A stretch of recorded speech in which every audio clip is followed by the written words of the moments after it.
আমি আসলে অবাক হয়ে গেছি আজকের নিউজটা দেখে।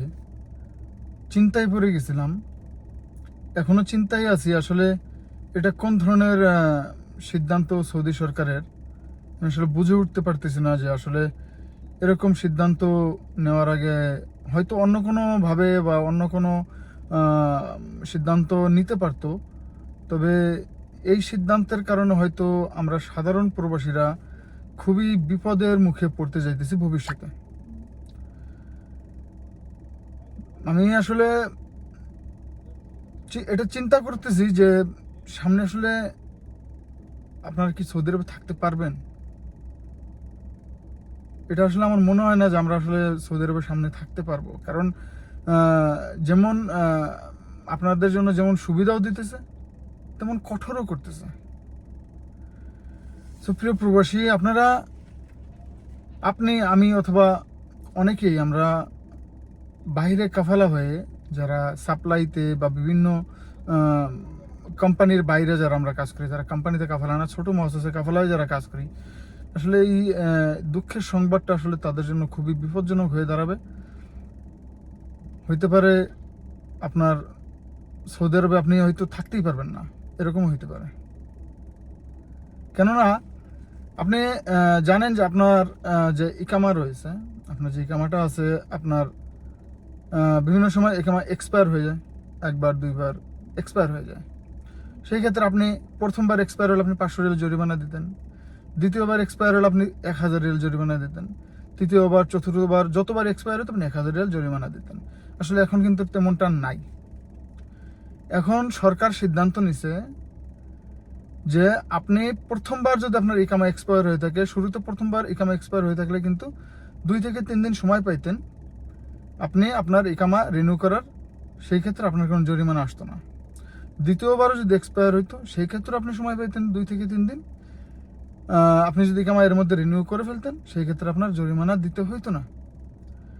তবে এখন যে সিদ্ধান্তটা, আপনার ইকামা যদি প্রথমবার যদি এক্সপায়ার হয় সেক্ষেত্রে আপনার 500 রিয়াল জরিমানা দিয়ে 24 ঘন্টার মধ্যে সেটা আপনার 500 রিয়াল জরিমানা চলে আসবে।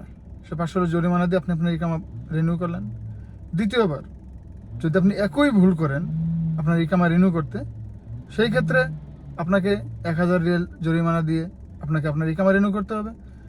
তৃতীয়বার খুবই ভয়ঙ্কর, খুবই ভয়ঙ্কর সেম প্রসেস, যদি তৃতীয়বার আপনার ইকামা আবারও এক্সপায়ার হয়ে যায় সেই ক্ষেত্রে 99.9.9 হয়ে যেতে পারে আপনার ইকামা ব্লক, সারা জীবনের জন্য সৌদি আরব নিষেধাজ্ঞা আপনার জন্য।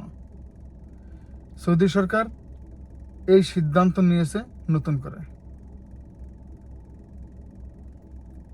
আমি যখনই নিউজটা দেখছিলাম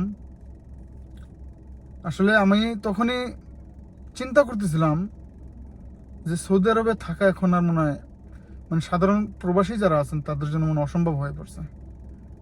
যারা অল্প বেতনে কাজ করেন, যারা বাইরে কাজ করেন, যারা মাসিক বেতনটা ঠিক মতো পান না, আসলে তাদের জন্য খুবই ভয়ঙ্কর হয়ে উঠছে এই পরিকল্পনাটা সরকারের। সুপ্রিয় দর্শক, আমি আপনাদের কাছে রিকোয়েস্ট করব, যারা আপনারা বাইরে কাজ করেন কাফেলা হয়ে, যারা কোম্পানিতে কাজ করেন, আমি সবাইকে সতর্কতা করব যে যদি দেখেন যে আপনার ইকামাটা মানে এক্সপায়ারের কাছাকাছি 1 মাস অথবা 2 সপ্তাহ 1 সপ্তাহ বাকি আছে, সেই ক্ষেত্রে আপনি চেষ্টা করবেন যথাযথ আপনার কফিল অথবা আপনার কোম্পানিকে চাপ সৃষ্টি করে ইকামাটা রিনিউ করার। আপনি জানেন আপনার ইকামাটা যদি 1বার 2বার 3বার যদি এক্সপায়ার হয়ে যায় সেই ক্ষেত্রে কোম্পানির উপরে কোনো রকম কোনো প্রেশার আসবে না, ক্ষতি কিন্তু আপনার হবে। সো সেই ক্ষেত্রে আপনি চেষ্টা করবেন আপনি আপনার কফিল অথবা আপনার কোম্পানিকে চাপ দিয়ে আপনার ইকামাটা রিনিউ করে নিতে। প্রিয় দর্শক, যদি ভিডিওটা আপনার উপকারে এসে থাকে তো অবশ্যই একটা সাবস্ক্রাইব এবং লাইক শেয়ার করে রাখবেন। অবশ্যই এই সম্পর্কে অনেক প্রবাসীরা জানে না, তো অবশ্যই শেয়ার করবেন বেশি বেশি, যেন আমরা সাধারণ প্রবাসী ভাইয়েরা বিষয়টি জানতে পারে এবং সতর্ক হইতে পারে। তো প্রিয় দর্শক, ভালো থাকবেন। আসসালামু আলাইকুম।